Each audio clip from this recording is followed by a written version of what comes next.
to get all the more familiar through practice and practice. All right, so let's actually... One of probably the biggest questions that we get, and we've answered it in a couple of places, is why do we teach C? You're going to ask that question, aren't you? I'm asking you, why do we do it? No, it's a very conscious decision, and I actually do think it serves us well overall, and hopefully serves our students very well overall, even though we definitely pay a price. I think in complexity sometimes pointers in particular is a particularly sophisticated subject that a lot of students understandably wrestle with. But the reality is it's such a relatively small language. I mean, we use almost every feature syntactically and logic and even functionally of it that comes with the standard library at least.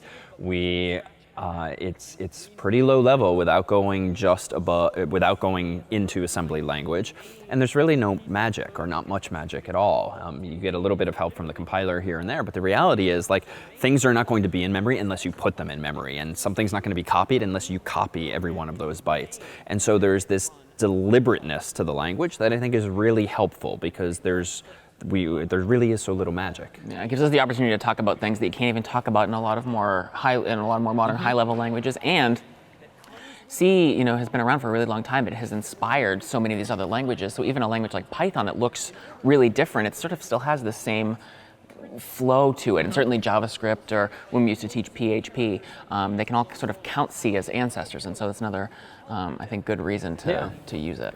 And I think I'm so proud of our students, honestly, like mid-semester, by which point we have already looked at what's going on underneath the hood, and they can speak to memory management and the stack and the heap, and they really understand functionally what is going on underneath the hood, what is the runtime or the computer doing for you, what is the compiler doing for you, and having that appreciation so that when we do get closer to the end of the semester, we introduce Python and JavaScript and others, you have a much greater appreciation for and understanding of what the language is doing for you and how it's doing it. Yeah, you can take those things for granted, but you still know what you are taking for granted. Even in Python, which has good documentation on the time complexity or running time of various data structures, algorithms like lists and sets and dictionaries and so forth, you can actually imagine, all right, well, how must Python be implementing some data structure in order to achieve this running time? And we've looked at that at a very low level by having students build those structures themselves.